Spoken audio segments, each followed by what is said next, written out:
Hello, happy Valentine's Day. I'm going to start when I see a couple people in the chat, or I can do it another way where I just speak like I'm a newscast anchor because I don't like to just ramble on without someone asking me questions or saying anything in the chat. So I don't want to feel like I'm talking to a blank space. So I'll just do it as a newscaster. How about that? Okay. How is everybody doing? Oh, here I am talking to myself. Okay. It's been so long. I haven't been on here in a while. I totally forgot how to do this. And I don't know how to like share things on here anymore. So I wanted to share a few clips. I can't share too much because I already got copyright struck. And one of my videos got blocked from the Super Bowl. So I can't do that. So I'm going to make this as quick and painless as possible. All right. First of all, my Valentine's Day was amazing. I woke up with a few gifts and surprises, candy, roses, cards, shebang. Then we had reservations at a very good restaurant that I really love. It's like a Caribbean style food mixed with like New Orleans flavor called Compare La Pen. It's really good. Try it. I had a nice dinner. And then the weather's been kind of cold, so we came in early. I've been busy for 2025, been doing a lot of different ventures, new ventures. I'm going to be in a magazine, a very, very, very large publication. When the magazine comes out, I will take a picture and send it to people on here that I talk to behind the scenes. There's also going to be me on the cover in the UK. I'm also planning a trip to the UK. So there's a lot going on. 2025 so far has been amazing. Not for the world, but for me, which is sad because it's like I feel bad for everything going on, but at the same time, I feel great for everything going on for me. So it's like, I have to have some kind of like balance with that situation. I was out the night when the terrorist attack happened in New Orleans, but I wasn't on Bourbon Street because locals don't go to Bourbon Street. Natives know better than to go on Bourbon Street when there's a large crowd. But I was on Frenchman Street and I had a blast. But I also had a premonition of a white truck coming near me. My husband pulled me out the street. This really happened. My husband pulled me out the street and I kept seeing a white truck. In my vision, I was seeing a white truck. And so when we were walking to the car, he saw a black truck and he was like, that was the guy that almost hit you. I said, no, it wasn't. That was a white truck. And then we argued about that for a little while because I swear it was a white truck. So the next day on the news, we found out about the terrorist attack. Rest in peace to everyone. And I pray for their families. I pray for our city in general. I really didn't think that the Super Bowl was actually going to happen. I did not think it was going to be a thing because of the terrorist attack and also because we have a lot of construction going on in the city. So I was like, there's no way that this will ever happen. So we're walking to the car and arguing about what color the truck is. So he wakes me up early in the morning and he was like, babe, you'll never believe this. 10 people got rolled over on Bourbon Street last night. And I was like, are you serious? I was like, oh my God. And I was even brought it up. I said, and I almost got hit in the street that night, because I was stepping out too far into the street, not paying attention. And so when I saw the newspaper, they showed the truck, like an aerial view, and it was a white pickup truck, just like the one I saw. It was insane. I was like, this is the same exact truck that I saw in my vision of a truck hitting me. A lot of things have been happening spiritually and energetically in the city. But I'm glad that the Super Bowl went off with a bang because I didn't think it was going to happen. I thought they were going to cancel it. And I wasn't really afraid to go. And then Trump said that he was going, and I was like, oh, well, hopefully there won't be any attempts happening because Trump was going to be there. But nothing happened. And when I went, everybody was so happy, so peaceful, so loving, so kind. And they had people from, every kind of person you can imagine, as they call it, diversity.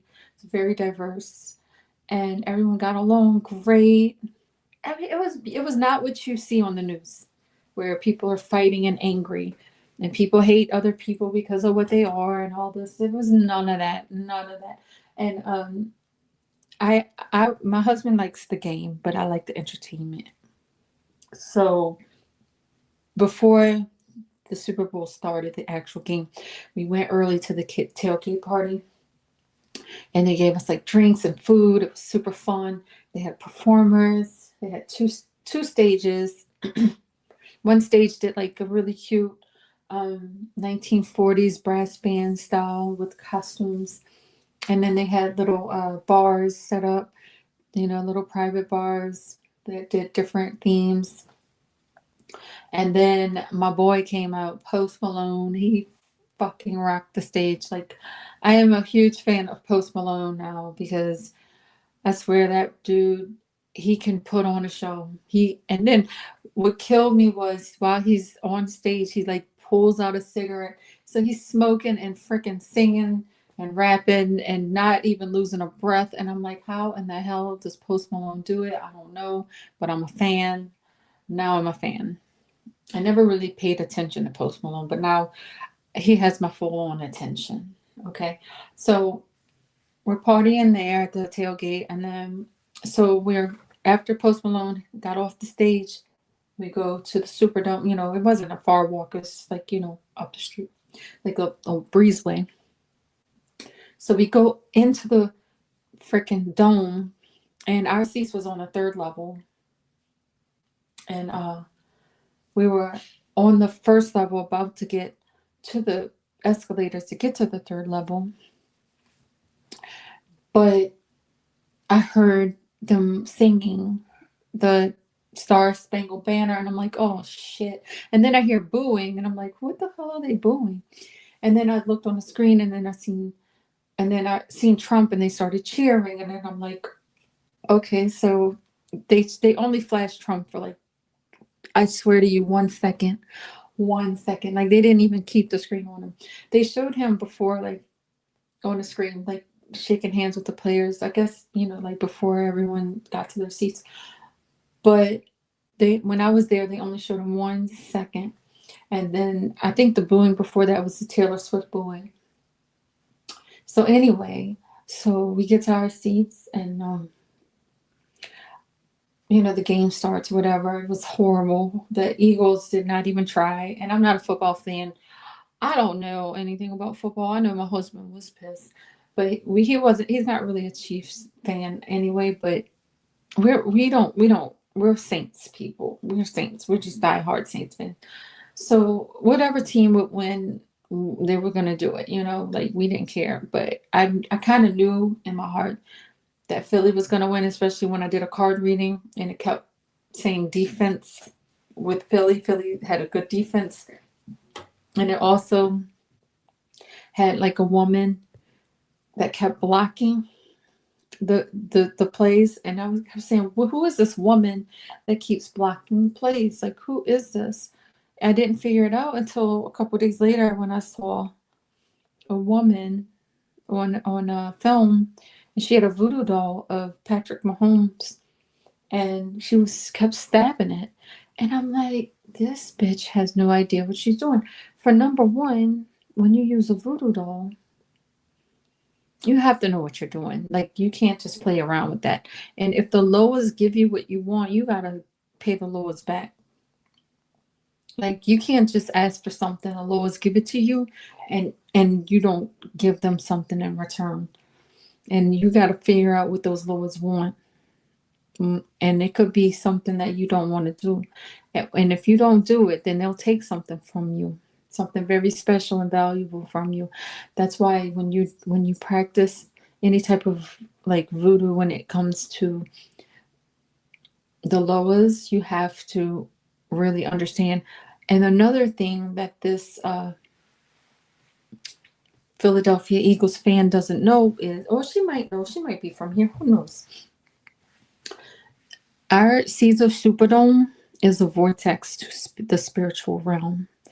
The Superdome was built on top of a graveyard of the native indigenous people, and that in spiritual work, spiritual things happen. Like, it's so easy to pull spirits out, and it's so easy. That's why they always, people have bad luck. Things happen. Players can't play. It's very supernatural. That's a very supernatural dome. And with her, with that voodoo doll, and what she was doing was more powerful in the dome. So when I saw her doing that, I was like, my card reading made 100% sense. I couldn't figure out who this woman was who kept blocking and defensing the Chiefs, because the Chiefs were supposed to dominate that game.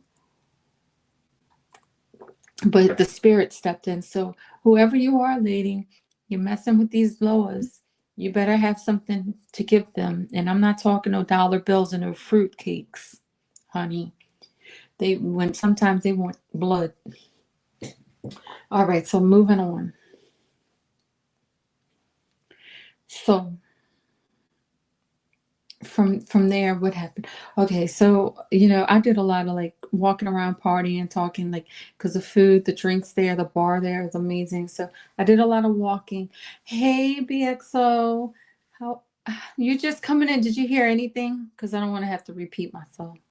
I was talking about the Superdome and a reading that I did, and the game or whatever. I'm like, you can rewind, but yeah, I went to the Super Bowl. It was super hella fun. I go for the entertainment.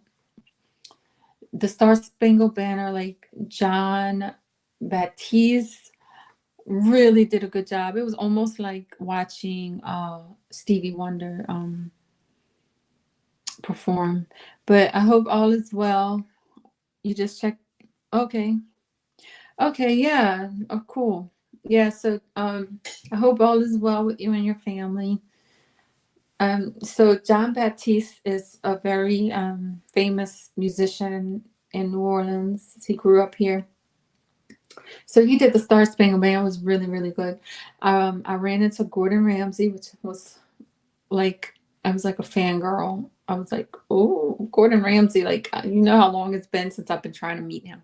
But obviously I couldn't, because he had about 100 security guards around him who saw me give him eye contact and wave, and then he waved back, and I was walking towards him, and then they blocked me from coming closer. So I'm like, okay, I see how this goes. Well, I miss y'all too. Thank you. Thank you, V. Yeah, so also, B, I'm going to be in a magazine. I'll send you the text when it comes out. It's also going to be in the UK, and they chose me to be on the cover.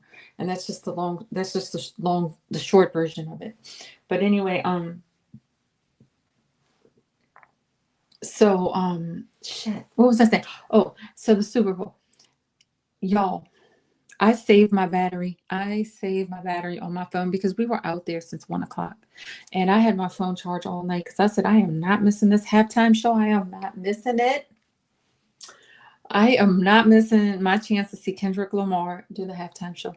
And you know what? It was all worth it. 100% worth it. Like, he killed it. He killed it. And I think a part of that show kind of redeemed Jay-Z with all those charges, the PDF charges, because the whole theme around the Super Bowl was calling out all the PDFs in the music industry. Like, he was just calling them out, dropping hints, dropping jewels, dropping bombs. He was telling it all very yeah, B, it was great. Yeah, so yeah, he was dropping all the bombs. Like, I have a feeling though that Jay-Z was behind that, because like all the eyes were pointed at him for his charges, and then today his charges dropped. His charges were dropped. So I'm wondering if that performance had anything to do with it, because it's almost like, you set me free, I'm gonna tell on everyone else. You let me go, I'm gonna let you know who's really the PDFs, or who else is engaging. So I think that Kendrick saved Jay-Z in that way. I'm glad that they chose Kendrick though, because he's like the new Tupac. Like, to be honest, everything about his performance was like on point. Um, I only thing was, I when they announced his performance, the lady was like, "Oh, there's gonna be so many surprises, so many surprise guests." So me, I'm thinking, "Oh, surprise guests, who's coming out? Like Beyonce? Like who else? But it didn't turn out that way. It was Samuel L. Jackson, SZA, and then Serena Williams came out and did a little dance. But I was expecting a little bit more light show, a little bit more showy. But the whole time I'm dancing, I forgot I was at a game, girl. I thought I was in a club. So the whole time, like, I'm just having a good time. I'm drunk as hell at this point. By the second half, I'm like, carry me home. But when the music stopped and the lights went out and they started moving all the stuff from the field, the stage stuff, the props, I was like, that's it. I couldn't believe it. It just happened so fast. Like, it happened like a blink of the eye. It started and it was over. And I'm like, damn, I thought it would be like an hour long or something. It felt like his performance was only 15 minutes. So that's the only problem and issue I had with it, was like it went totally fast. And I was hoping to have like a whole hour concert or something. But other than that, man, it was cool. And I'm going back on my videos and I'm starting to see like men lying on the light post on like a street light. Like, I'm starting to see all these little bits and pieces. It's kind of hard to tell when you have lights blaring in your eyes. It's hard to really make out, and there was so much going on the stage, and you're looking here, you're looking there, you're looking there. But I did see the Palestinian flag, but I didn't see it at the show. But I had my camera right on it because I did see the A minor flag running, and A minor was a dig at Drake, which I never really liked Drake because I used to watch Degrassi High when he was Jimmy. So to me, I'm like, I still think of him as Jimmy. I can't never think of him as some dude from the street. I can't ever think of him as some hard man or some like gigolo or a rapper or any of that. You didn't get the vibe, Kendra? Not at all. No, not really. Not really. I didn't think that he was on the more anti-American kick. What I picked up was he was more of on the revolutionary, on the more like cut the bullshit kind of vibe. You know what I mean? Like, how can I explain? Like pro, like fighting the system kind of thing. I didn't think of like his performance was like, like fuck America or anything like that. I didn't pick up that vibe. I don't know what other people are saying about it, but I personally didn't pick up that vibe at all. To me, he was more like on Tupac's level. You know how Tupac was? He's like calling out Illuminati, calling out the bullshit in the system, calling out, you know, pretty much, how can I describe it? Like revolutionary, revolutionary for all people, not just like one race or one category, just like exposing the bullshit in the industry or in the government and everything. That's just the vibe I got. I don't know. I can't really dive deep into like what his messaging was because I don't know. Only songs I know from him is "They Not Like Us" and that other one, a couple other ones. So I don't know. Hey, Ronnie. Hey, boo boo. Happy Valentine. So what did you think? What did y'all think about Kendrick's performance? Did y'all pick up any like negative stuff? You but gotta go. Oh, okay. So BX. So you picked up like anti-American vibes from it. I'm just curious because I never heard of that. Like I haven't heard others' opinions. When I saw his show, he just reminded me of Tupac. Like he just had this whole like Tupac thing about him. You know, they're very like pro-black, but they're not like anti-American. Do you know what I mean? Like you could be pro and at the same time still be for your country. But I'll tell you that whole like setup was really cool. And everybody has their own like spin on it because you know art is subjective, and I could see like he's a very like creative person and a very like he has you thinking and talking about things later. You know what I mean? Like so I'm very curious to hear other people's opinions on it. I'll tell you one thing. I was drunk and shaking my ass. And to be honest, when I look back at the video, that's when I was like, damn, that was good. Wait, let me see. I didn't watch it, just a few headlines. I haven't heard what they had to say about it though. Usually I can pick up on those things. You know what I mean? Like when a person's being like anti-American, like he talked about like the revolution, but to me, I don't look at it as like I look at it as like a people like as a whole and like what the industry is doing to us with brainwashing us with television, brainwashing us with media, and obviously music.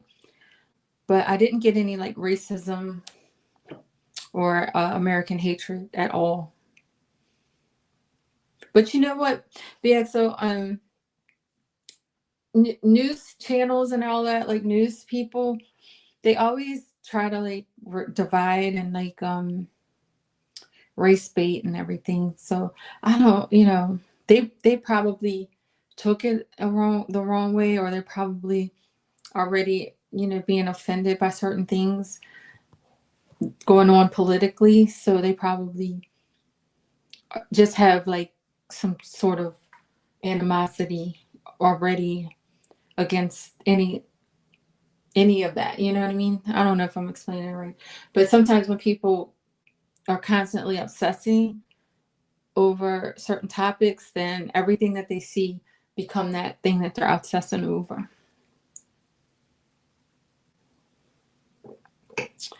But they wanted $40 for a cocktail. $40, you hear me? Like the same cocktails that you go and drink anywhere else. I could have fell out, but I had bought like two, and then I told the girl, I said, "Look, I'm a native New Orleanian, and we drink, okay?" I said, "So you gotta hook me up, girl. I ain't coming back here again." So, girl, she tripled my liquor, and that was all I needed. You know, sometimes you just have to let the bartender know that you are not a rookie. You know, you are not a rookie. I was like, mm-mm. So she hooked me up. I was like, I'll give you a good tip, but baby, I am not coming back. Mm-mm. No, ma'am. Yeah. So, what else? There was no violence. There was no terrorist attacks. There was no fights. Everybody got along beautifully. Girl, they had people. They had people all colors, races, ages. Well, not really young. I didn't see it. I didn't see that many kids like you see at regular football games. Like honestly, did I see any children? This was more like an adult party, to be honest. This was more of like an adult party. I swear, like usually at a normal home game, you see kids running around. I did not see any. Now that I think about it, maybe a couple of them, but not a lot. I don't know who would fly to New Orleans for Super Bowl weekend and bring their children. Like that is just too much work. One thing that I didn't like that the city and an NFL did was they blocked small businesses from making money. And how they do it, that is they block off streets and make it difficult for tourists to get out of the little 4 block area of downtown, 4 block radius. And they also encourage people to stay close to their hotels. So they set up all this stuff, all these things for the tourists to do so they don't go shop at local businesses, which I think is really dirty, diabolical, nasty work. I've been watching Pop the Balloon, and those are my favorite fucking words from that guy who does the critiques. Now I'm stealing his lines. Dirty work, diabolical, nasty work. But anyway, so today when I got on here, I got a in my what do you call it when videos pop up? News feed, whatever. Oh God, it's been so long. Whatever it's called, where your videos, recommended videos pop up. And here's J-Lo. J-Lo had a video like me 12 years ago. And I'm like, 12 years ago. No, 5 years ago. Me 5 years ago at the Super Bowl. That's what she said. And I'm like, why are you trying to clout chase off of Kendrick's performance for attention? And it was nothing but bots in her comments. Like none of the people on there were like real subscribers, and they were all like praising her. So I thought that was crazy. I was like, that's insane. Like why, like, are you that desperate for attention that you're going to try to move the attention away from, this performance, which I think was a very good, like, I think it was very eye-opening. The only thing is, like, I think that, what do y'all think about this Jay-Z thing? Like, do y'all think he's guilty or not? It's kind of hard to figure that one out because he is in an industry that does some fucked up shit. And so like, what are y'all's opinion on that?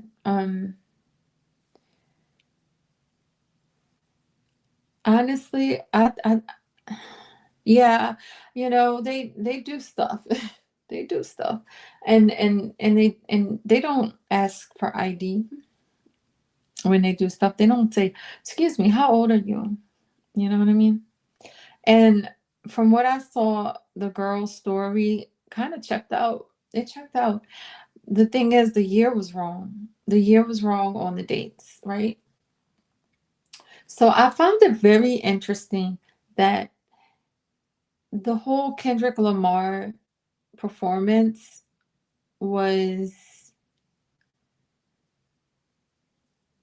geared towards calling out PDFs, his A minor shirt, A minor flags, and calling out the PDFs in the industry, right? So that got me to wondering, did Jay-Z deliberately do this to get the attention off of his case, to make it like, oh, I'm not the bad one here. Look, we call out PDFs. We are not PDFs. Like a pot calling kettle black kind of thing. That's my opinion. I think he was trying to distract people, and then I think it worked. I think it worked. I think it's kind of fucked up that he used Kendrick as his middleman. His I think it's cowardly that he did that like that. Throwing him in as the speaker of Jay-Z. It worked because his case was dismissed. His wife went in a Grammy that he obviously bought. And then this Kendrick Lamar historic performance. And all the attention is swayed, pretty much. And not to mention how many people he threatened from the girl's side of uh, the family, her family, maybe her friends. You know, like that was a long time ago. Like the girl was probably so, just like me with the Super Bowl. Like that shit happened so quick, so fast, and it's like, okay, I have to go back on video to kind of remember, because especially when you've been drinking or whatever, and this girl said she was drugged, like everything is cloudy, and she had a whole life in between then. I don't remember a lot of things when I was 13. Everything is very cloudy and shady, but I remember I remember certain people, but I don't remember certain situations or like where we were or the time frame. Yeah, for country, she got that Grammy for country because she was crying and boohooing about not winning it country album award for the Real Country Music Awards. And then she cried racism, or her mama cried racism, but there was plenty of black people who won country music awards. She remade Jolene. That does not make you a country singer. Whitney Houston remade I Will Always Love You. She didn't say I'm a country singer. Whitney Houston just sang the freaking song. She didn't change her genre. Like, come on. What is wrong with people? Like, just because you put a cowgirl hat on and you wear a blonde wig does not make you a country western singer. Country music is people. I mean, country music started, like, there's the history of it. It dates back a while, and you know, it wasn't just like white people that sang country music. It was, they have black country singers way back in the day, way back. I mean, before it even got mainstream. But my point is, the newer generation of country music, like Patsy Cline and what's that other girl, Loretta Lynn, and all these people, they lived in the mountains, and they lived in the mountains, and they were coal miners' daughters, and they lived this life like farmland and rural areas, and they all relate to each other because of the life that they lived and their struggles. And their mama had 10 kids, they had to take care of them, and you know what I mean. So it's like, it's a whole vibe, it's a whole lifestyle, it's a life. It's like being a country western singer is like being a rapper.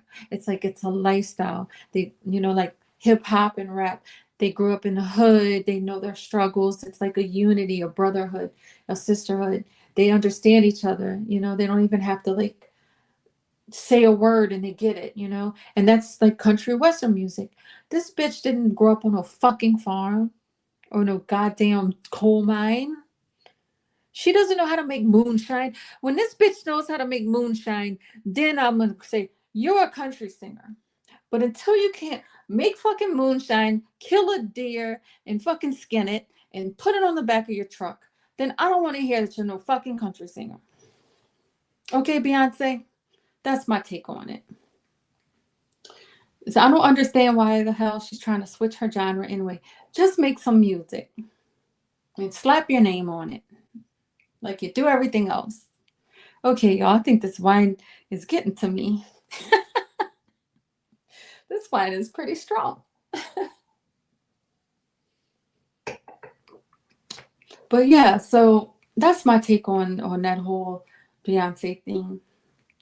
When you hear the life of Dolly Parton, you're like, man, that girl has been through some shit.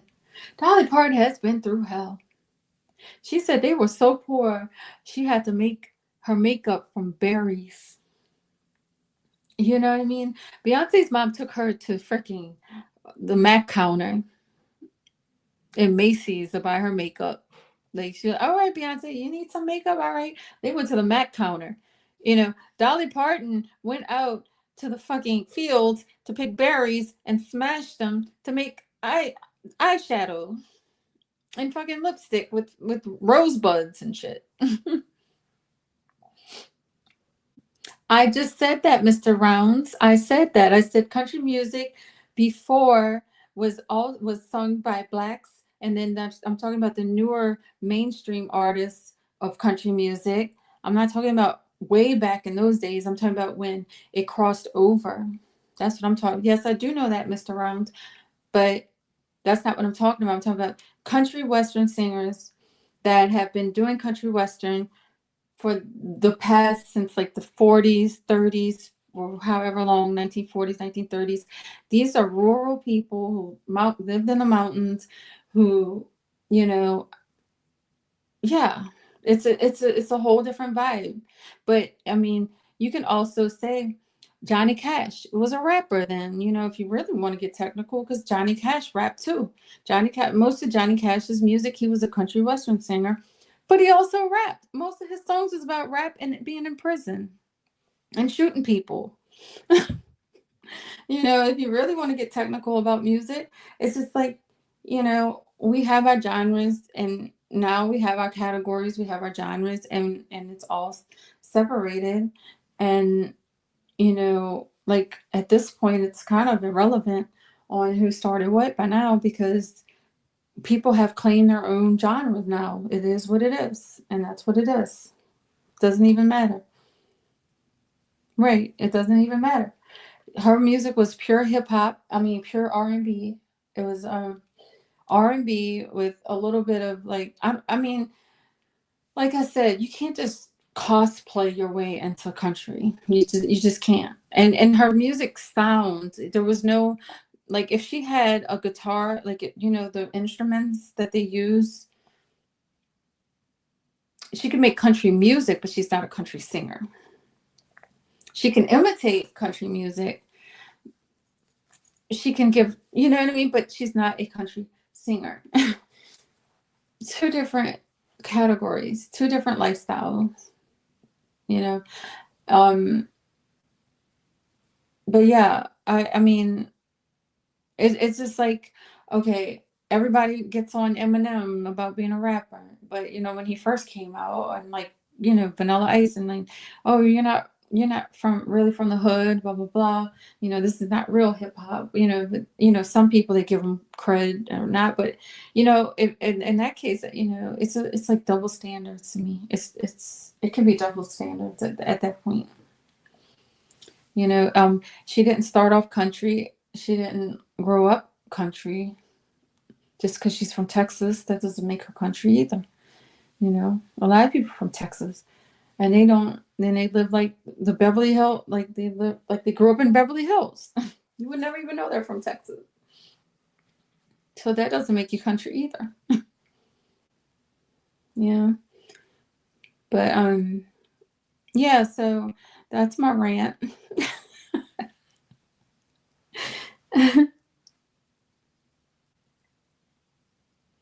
You know what? Post Malone, I just saw him at band.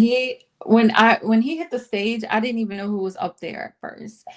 And he was singing all country music, right? He was singing all country music, and I was like, this dude is, this is great country music. I'm loving it. I'm rocking to it. And then I got closer to the stage, and then I'm like, that's freaking Post Malone. And then he started doing more of his hip hop. So to me, I think he's more of a country singer. Yeah, I would say Post Malone is more country, um, more rooted in country. Even though he started doing rap, that's like with Kid Rock. Kid Rock does rock, and he also does hip hop. You know what I mean? But Kid Rock is a 100% rock star. He's a rock person, and I think he dabbles a little bit in country. I don't know, but me personally, I consider Post Malone country, and I can tell like he has that spirit about him. He don't give a fuck. He lit a cigarette on that stage, started smoking his cigarette, and like, just, and then he has like this heart, like, the way that he connected with the audience, and like, yeah, that dude is cool as fuck. Like, I really respect that guy. And he went on for a long time, like nonstop, no breaks. He not running out of breath, just hitting hit after hit after hit. It's crazy good. But I enjoyed every performance there, and I'm so happy that I was able to like be there and enjoy everything, because I don't know if I'm gonna do another Super Bowl or not. The only reason why I did it is because it was in my hometown. I don't think I'll fly out. Honestly, I probably would never fly out because, okay, so here's my last review of the Super Bowl. I would not, I don't think it's worth flying out to go to it, because to me it felt like just a regular home game, but just better entertainment. So I guess if you just want to pay for expensive ass concerts and shows, then yeah. But if you're into football and that's all you're there for, you could give a fuck about who's singing or the entertainment part of it, then it's not worth your ticket, because it's just like a regular game. You could probably have more fun at home watching it on TV. And that's just my personal opinion, because I'm not like a huge football fan. That would be my husband. But I'm gonna sign off. Thank y'all for joining in, and it felt good to be back. Thank y'all for your input in the conversation, and hopefully me, you, and Ronnie can do a live stream soon on one of y'all's channels. Y'all just let me know. Hit me up. I don't have your number, so text me, B. I got a new phone, and I don't think I had your name locked in, so I just need to get your number so I can lock you in. All right, y'all. Good night. God bless, and have a good weekend. Hope everybody stays safe. Good night.